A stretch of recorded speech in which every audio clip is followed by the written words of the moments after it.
Oh my gosh, everyone.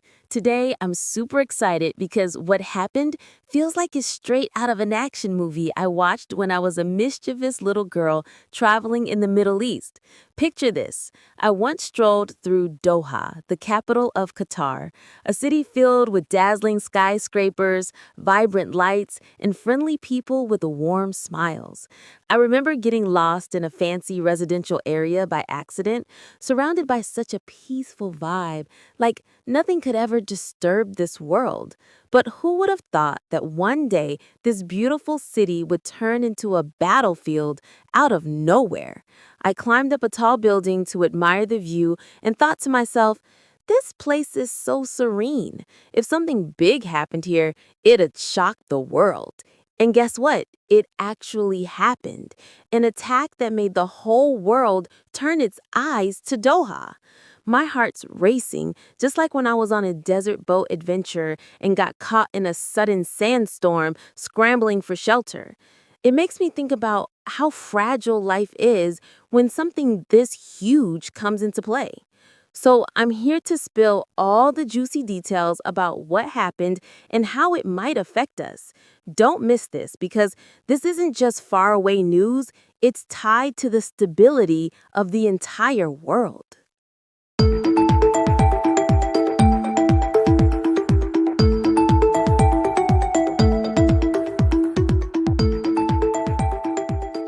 Hello, everyone. I'm Pinky, welcoming you to Piggy News. Gossip worth knowing, stories worth telling. Your cheeky little piglet with news that never hides. Today, I'm bringing you a sizzling hot story that's got my heart pounding. Like when I went on an adventure abroad and stumbled into something totally unexpected. I'm thrilled to share this with you all because our show is all about telling stories in a fun, friend-chatting vibe. Don't forget to like, share, and keep listening. So, have you ever wondered what would happen if a peaceful country like Qatar got attacked out of the blue? I'm telling you, it'd shock the world. And that's exactly what happened recently. Israel launched missiles at Doha, Qatar's capital, targeting Hamas leaders who were meeting about peace talks. But hold up, it's not that simple. Hamas says their negotiation team survived with only 5 members, including the team leader's son killed. This instantly ramped up tensions because Qatar, once a neutral mediator, got attacked directly. It's like a close friend betraying you in the middle of a card game. Israeli President Herzog, after meeting with the UK PM, said sometimes you have to eliminate those who won't negotiate. I couldn't laugh at that, it's too serious. It's like a football match where one team scores a surprise goal, leaving the other side stunned, but this isn't a game, it's real lives. What's fascinating is the global reaction. US President Trump said he's unhappy with the attack because it could derail Gaza ceasefire talks. Then, on September 15th, an emergency Arab Islamic summit in Doha condemned Israel and called for punishment, but they didn't announce any military measures. It makes me wonder what they're afraid of. Maybe because Qatar hosts the largest U.S. military base in the region and escalation could pull in Iran, like dominoes falling nonstop. I bet older folks who've seen conflicts like this understand how it impacts stability. If we face this, how would we protect ourselves? Now, let's talk economics. This attack caused oil prices to fluctuate immediately because the Middle East is a major producer, and Qatar is a huge natural gas exporter. If the conflict spreads, energy prices could soar, affecting Thailand, which imports a lot of oil. It's like when I traveled and saw food prices spike because of rising fuel costs. It really makes daily life harder. But there's a silver lining. This might push the world to focus more on peace. Japan, for instance, said the attack undermines diplomatic efforts and called for renewed talks. It reminds me of a weird analogy.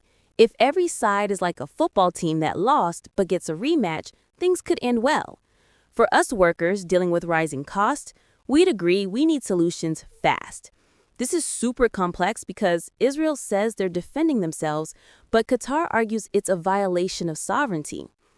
Iran's also chiming in, warning Arab nations to watch out for Israel. It's like a hypothetical scenario where if Iran gets involved, it could turn into a massive war. It's like when I went on an adventure and hit a fork in the road. Choosing the wrong path could lead to danger. We've got to be cautious. Gen Z folks who stay updated on news probably agree this is worth following. If we were in this situation, which path would we choose? Let's hear from the experts. Analysts from the crisis group say Israel's advances in Gaza are like they're trying to erase an entire city, and it'll take pressure from the US, Europe, and Arab nations to stop it. It makes me worried but hopeful that unity could lead to peace. It's like a game where both sides have strengths but need to find common ground. I think learning from the past could prevent repeating old wars. But before we figure out how this ends, here's a funny thought. If Hamas survived because they were meeting in a fancy spot, it's like they had a money shield. Get it? But seriously, this is complex politics. Let's look at the three-dimensional impact. First, politics. This could push Qatar, once neutral, closer to Iran and ruin budding ties with Israel. Second, economics. Gas and oil prices could spike since Qatar's a major exporter, like dominoes falling if unrest spreads. Third, humanitarian. Civilians in Gaza are suffering, with over 64,600 deaths since the war began. Imagine being in their shoes. How would we feel? Take a moment to think about it. Here are some questions to ponder. 1. If our country got attacked like this, how would we respond? 2. Could this conflict reach Thailand? 3. What can we do as global citizens to help? 4.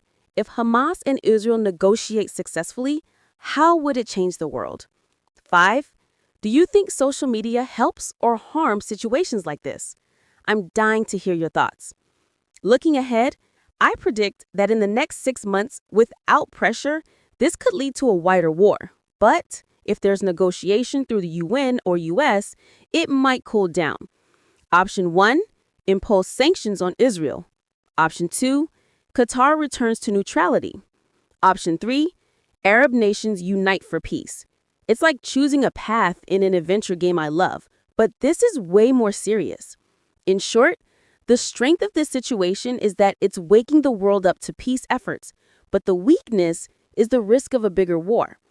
The opportunity is new negotiations, and the threat is escalation involving Iran. I bet us workers agree we need to brace for economic volatility. And here's a thought. If the war ends, how peaceful could the Middle East become? Pinky's off to hunt for more news, but before I go, don't forget to follow and drop your thoughts in the comments. What do you think about this? Bye for now.